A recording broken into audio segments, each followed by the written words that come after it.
NCERT का एक सवाल बता रहा है आप लोगों को। ये आपका प्रकाश चैप्टर से, प्रकाश का परावर्तन अपवर्तन से अध्याय 10 का सवाल को अच्छा से समझने का प्रयास कीजिएगा, और यदि अच्छा लगे तो आप लोग इसको लाइक और सब्सक्राइब भी कीजिएगा वीडियो को। तो चलिए देखिए, पहले देखिए इस सवाल में कह रहा है किसी ऑटोमोबाइल में पीछे का दृश्य देखने के लिए उपयोग होने वाले उत्तल दर्पण। तो देखिए यहाँ पर लिखा है ऑटोमोबाइल, यानी कि आपका जो आपका ऑटोमोबाइल का कहने का अर्थ है कि ऑटो या किसी तरह का आपका, जैसे आपका बाइक, ये सभी मतलब इस तरह जो भी रहते हैं, यानी कि जिसमें आपका साइड मिरर लगा रहता है, पीछे का दृश्य। तो साइड में हम लोग पीछे का दृश्य देखते हैं। तो ये किस में कौन सा दर्पण होता है? तो आप लोग पता है कि इसमें उत्तल दर्पण लगता है। और इसमें क्या देखिए, वक्रता त्रिज्या दिया है। तो वक्रता त्रिज्या क्या होगा? Capital R. तो कैपिटल आर का मान क्या दिया है? वो 3 मीटर है। अब देखिए उत्तल दर्पण का बात हो रहा है। अब ध्यान दीजिए कि उत्तल दर्पण में जो भी आपका होगा, मतलब एफ यानी कि फोकस, उसका बाद आपका वक्रता त्रिज्या, ये सभी आपका किधर होगा?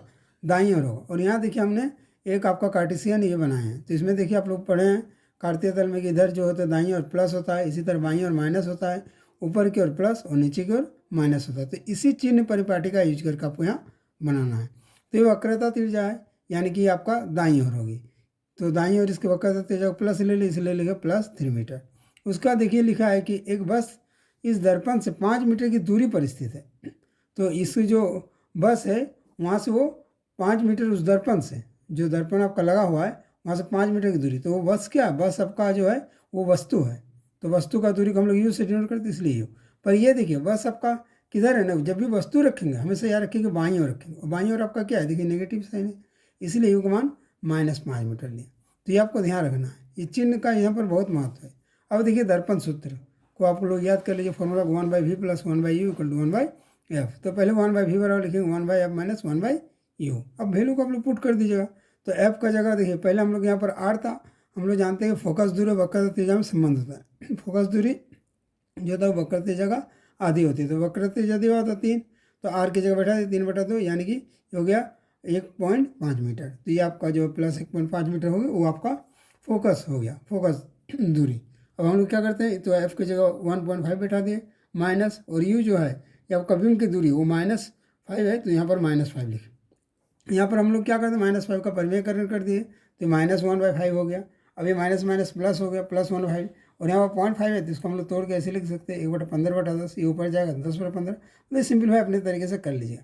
तो ये कर लीजिएगा तो 13/15 होगा। अब ये देखिए 1/v है, यहाँ पर आंसर नहीं छोड़ना। अब इसको फिर क्रॉस मल्टीप्लिकेशन करना है, तो 15 हो जाएगा, और ये 13 भी हो जाएगा। इस तरह से भी आपको 15/13 होगा। तो इसको भगा देंगे तो 1.15। अब यहाँ ध्यान देने के बाद सॉल्व करने के बाद ये प्लस आया, तो प्लस आने का मतलब क्या हो गया, ये आपका प्रतिबिंब का दूरी है। तो प्रतिबिंब का दूरी आपका क्या है, प्लस में है, यानी कि प्रतिबिंब आपका इधर बनेगा, दाईं ओर बनेगा। जब भी प्लस में कोई चीज़ होगा तो दाईं ओर।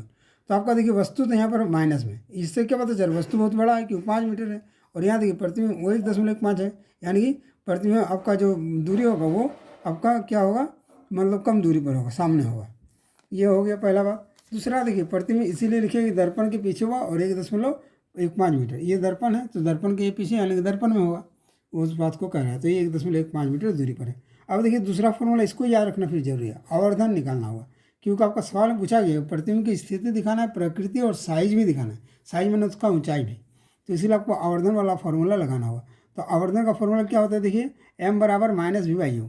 पर m क्या है, m जो है वो आपका प्रतिबिंब की ऊंचाई बड़ा वस्तु की ऊंचाई। यहाँ देखिए v लिखे हैं, तो v मतलब प्रतिबिंब की दूरी, तो ये इसलिए होगा प्रतिबिंब की ऊंचाई, और ये वस्तु की दूरी, तो ये वस्तु की ऊंचाई। तो फॉर्मूला क्या रखिएगा कि HI/HO, I माने इमेज और HO माने ऑब्जेक्ट यानी वस्तु। तो वस्तु की ऊंचाई, इन दोनों का ऊंचाई का अनुपात, इसी तरह इसका ऊंचाई होगा। अब देखिए m बराबर क्या हो गया, तो ये तो हम लोग वैल्यू निकाल चुके हैं, v का मान देखिए +1.5, उसी वैल्यू को आप लोग यहाँ पर बैठा दिए, ये v का मान। और ऑलरेडी यहाँ पहले से माइनस थे, इसलिए माइनस का चिन्ह लगाए, और u आपका तो ऑलरेडी -5 है, तो -5 इस मान को बैठा, इन दोनों का माइनस कैंसिल हो गया। इसको सॉल्व कितना आ गया, 0.23 आ गया। अब देखिए ये आपका क्या बताया थी, ये आपका HI है, तो ये आपका ऑब्जेक्ट है। ऑब्जेक्ट इधर से मान लीजिए आपका गुना चल गया, तो ये ऑब्जेक्ट जो बन रहा है, ठीक है ना, उसका कितना गुना होना है, तो 0.23। इससे क्या पता चले जो इमेज बन रहा है वो छोटा है, क्योंकि 0.23 एक से कम मान है, तो इसीलिए आपका बीम का जो है वो 0.23 गुना छोटा। और ये इसमें और एक चीज़ ध्यान रखना है कि प्रतिबिंब इसका इधर ही बना, तो ये आपका क्या बनेगा, हमेशा याद रखना है कि आभासी बनता है।